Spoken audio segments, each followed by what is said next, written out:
Bismillahir Rahmanir Rahim.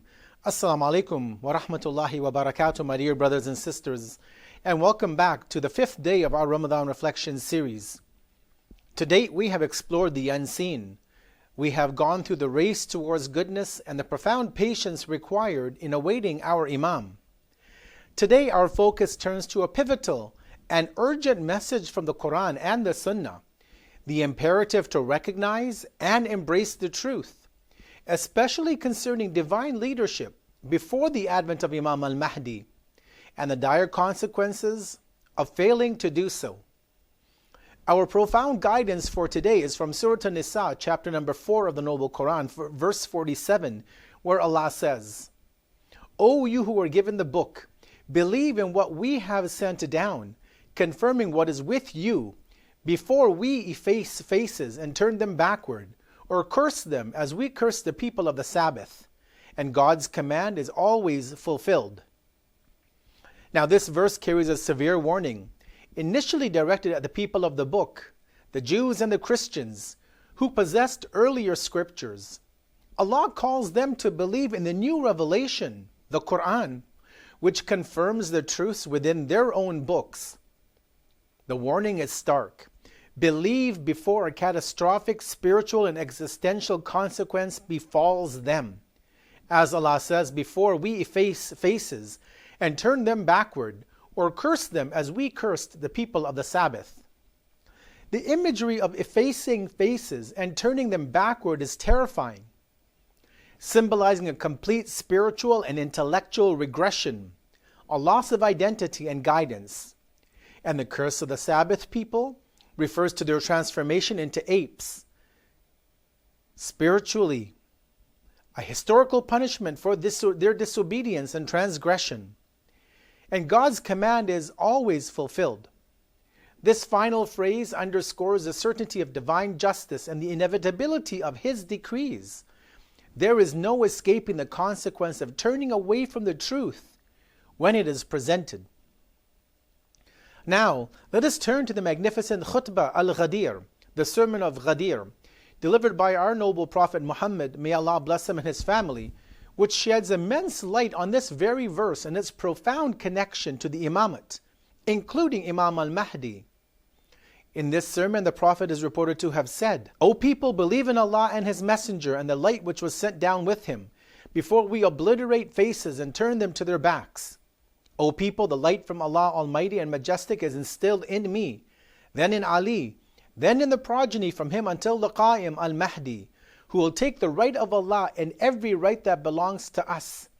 Because Almighty Allah and Majestic has made us a proof against the negligent, the stubborn, the opposing, the treacherous, the sinful, the unjust, and the usurpers from all the worlds." Subhanallah, what a powerful revelation. The Prophet directly links the Quranic warning about effacing faces to belief in the light which was sent down with him. And then he explicitly identifies this light. It is instilled in him, then in Ali, and then in his progeny until the Qa'im al-Mahdi. This is a profound interpretation. It means that rejecting the divinely appointed leadership, the light of Allah throughout history, from the Prophet to Imam Ali, and down to Imam al-Mahdi, it carries the same severe spiritual consequence warned against in the Qur'an. Failing to recognize this continuous chain of divine guidance, this nur, this light, is akin to turning away from the very source of truth and light.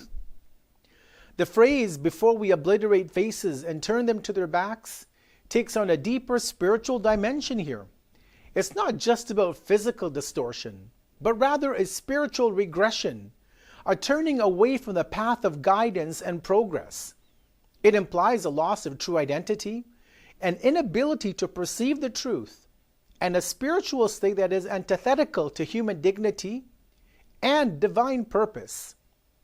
Now the Prophet further clarifies the immense responsibility and authority of this continuous line of Imams, culminating in Imam al-Mahdi, the Qa'im al-Mahdi, who will take the right of Allah and every right that belongs to us, because Allah, Almighty and Majestic, has made us a proof against the negligent, the stubborn, the opposing, the treacherous, the sinful, the unjust, and the usurpers from all the worlds.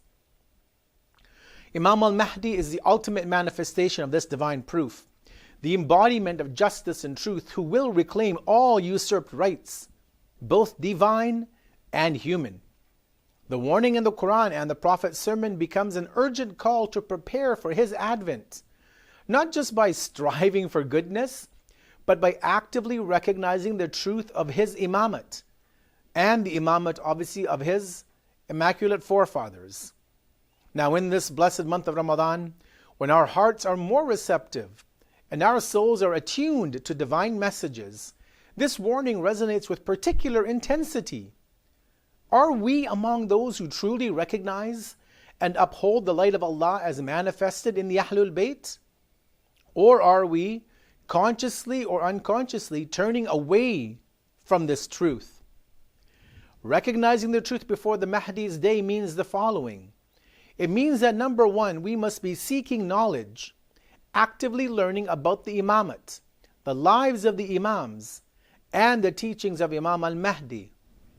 It means, number two, that we must be internalizing the belief, letting this knowledge transform into deep conviction, shaping our worldview and our actions. Number three, we must be acting on truth. We must be living by the principles of justice, honesty, and piety, resisting falsehood and oppression in our lives and in our faith communities.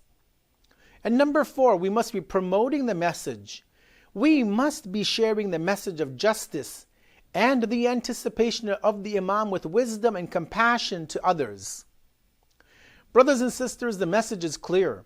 The time to accept and live by the truth of divine leadership is now, before the day when its undeniable manifestation will leave no room for denial, but perhaps may be too late for some.